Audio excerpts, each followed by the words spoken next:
Kasi yun ang buhay na kalang nakita, nakamulatan. At akala nila, yun ang buhay nila. At hindi lang po sila yan, mga kapatid. Maaaring dahil nagdingan dito ngayon. Kung hindi tayo nabubuhay, ayon sa buhay na nais ng Diyos para sa atin, na dinisenyo niya, kung ating buhay ay parang kagaya lang ng iba, na parang ordinaryo, hindi kagaya ng buhay na kay Jesus, maaaring nagkakamali din tayo. Kaya nga po, I want to share to you, nais ko ibahagi sa inyo ang isang napaka-importanting message. It is high time for us to live our lives according to God's design. Ipamuhay natin ang ating mga buhay ayon sa disenyo ng Diyos. Ang ating pamilya, ang ating personal na buhay, ayon sa disenyo at nais ng Diyos. At ang nakita po na pinanggalingan natin at alam natin, the tragedy of that living our lives according to God's design, loneliness, kalungkutan, takot, kawalan, meaningless, sayang lang yung buhay. Ito ngayon ang larawan na nagaganap sa ating kapanahunan. Wala sila doon sa dinisenyong buhay ng Diyos. Subukan mong alisin ang isda sa tubig at dalhin sa lupa. Hindi yan tatagal. Bakit? Mamamatay.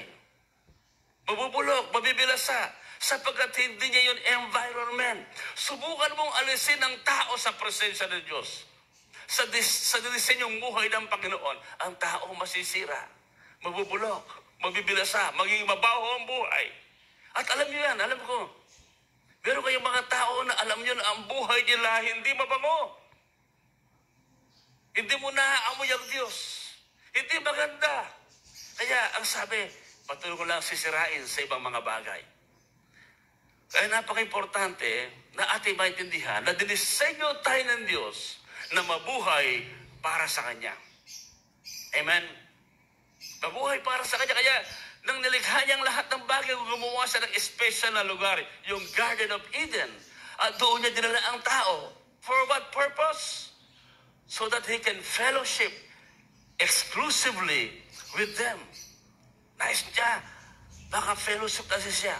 Normal lang at ordinaryo kay Adan at Eva na maka-fellowship at makausap ang Diyos.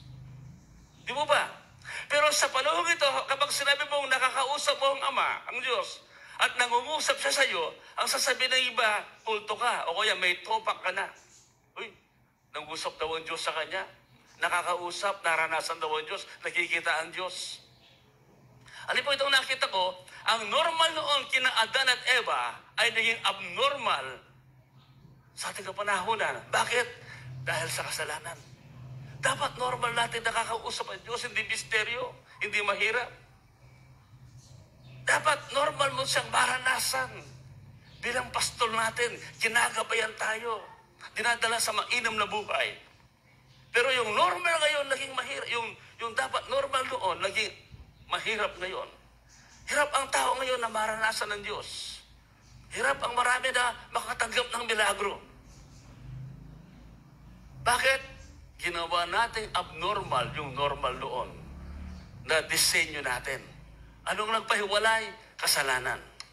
Halimbawa, sabi sa John chapter 10, verses 3 and 4 and verse 7, ang sabi riyan ni Jesus, at pinapakinggan ng mga tupa ang kanyang tinig. Tumutukoy sa isang pastol. Na ako yung pastol,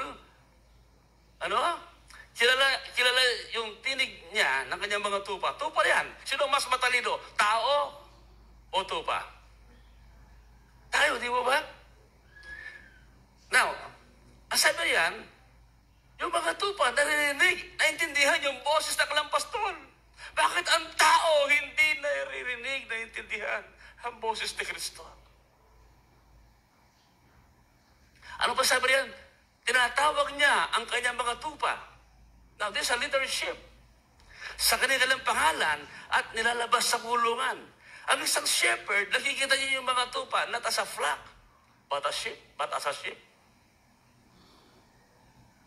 tayo nakikita ng Diyos not as a crowd, but as a person who has a name. And He whispers your name. Hindi ka lang kabilang sa census, kabilang sa lipunan, sa populasyon na alos 8 bilyon na. Ikaw ay may pangalan. At tinatawag ka ng Diyos. Ang problema, hindi naririnig ng marami. Now, ito yung mga literal na tupa. Pero may mga pangalan sila. Ang isang mabuting pastor, binibigyan ng pangalan at alam ang tinig. At ang sabi riyan, kapag nailabas na, siya'y nangunguna sa kanila. Yung pastol. At sumusunod naman ang mga ito. Pero ang tao hindi sumusunod. Ang tao hindi nakikinig. At marami hindi alam ang tinig ng kalampastol. Sila sumusunod at ilalabas sa kulungan para dalhin sa isang mainam na pastulan. Now, in-apply ni Jesus sa verse 27.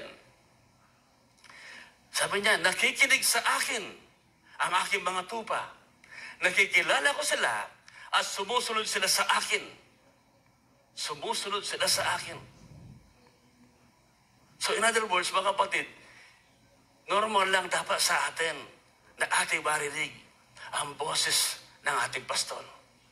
Normal lang dapat sa atin ang sumunod sa Kanya upang dalhin tayo sa buhay na dinisenyo niya para sa atin. Kung yung isang tupa ay umihiwalay, mapapahamak. May mga lobo, may mga leon, may mga asong gubat na pwedeng manira.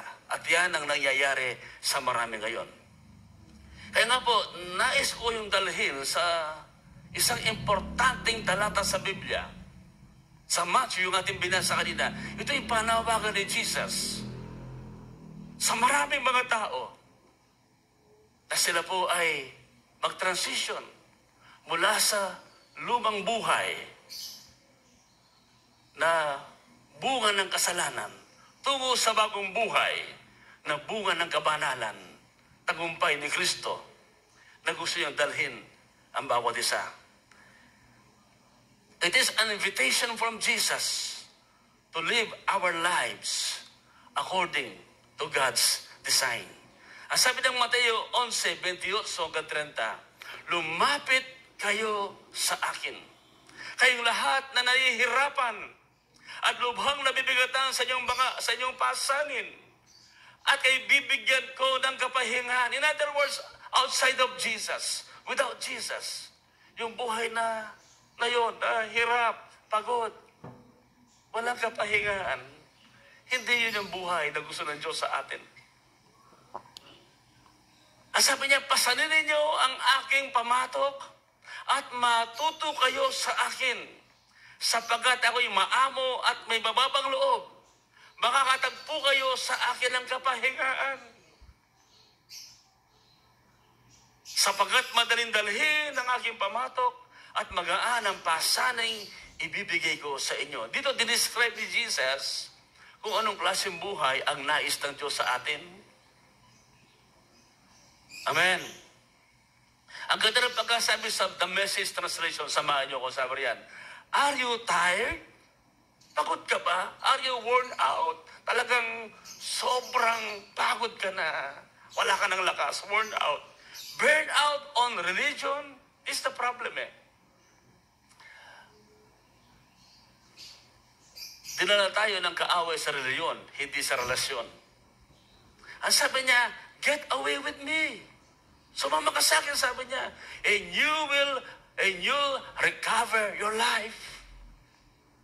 Muli mong makukuha yung buhay mo. Ano yun? The life that God designed us to live. I'll show you how to take a real rest. Walk with me and work with me. Watch how I do it. Learn the unforced rhythms of grace. I won't lay anything heavy or ill-fitting on you. Keep company with me and you'll learn to live freely and lightly. Ano po, siguro kay Jesus kung ating titignan, wala nang gaganda pang buhay kay Jesus. Amen? Now, the Lord Jesus Christ sa ating binasa niyan is calling us how to live our lives, how He lives. Kung paano siya nabuhay, gusto niya ganoon din tayong mabuhay. Is inviting us to live life with Him. Mabuhay tayong kasama niya. Now, paano ba nabuhay ang Panginoon? Now, siya lamang ang nabuhay na ganap. He lived a perfect life. Walang takot at pag-aalala. Pasensya na po yung Tagalog wata na-check pa rin yung pag-aalala. Kaya, minsan yung naka-dictionary, itong aking cellphone. Kaya kung minsan kayo lumilitaw, I hope you understand. Walang sama ng loob o hinanakit o puot sa puso. Yan po si Jesus. Walang sama ng loob, walang hinanakit, walang konsumisyon. Kaya pinapalapit niya sa kanya lahat ng tao. At dapat ganun ang ating buhay. Walang galit, walang puot, walang hinanakit. Lalo na kay Mrs. Amen? Puno siya ng pag-ibig at kagalakan sa puso. Hindi siya balisa o diskontento sa buhay. Hindi siya talunan o kontrolado ng mundo. Tunay siyang malaya at maligaya at nakapamuhay at nakasunod sa kalooban ng Ama. Ganap at lubos ang tagumpay niya sa lahat ng bagay. Yan si Jesus Christ. At yan ang ino-offer niya na buhay para sa atin. Kumusta ang ating buhay? Amen. Sige po, malakas sa palakpak. Kung meron tayong mga hinanakit, sama ng loob, hindi tayo kontento, hindi masaya.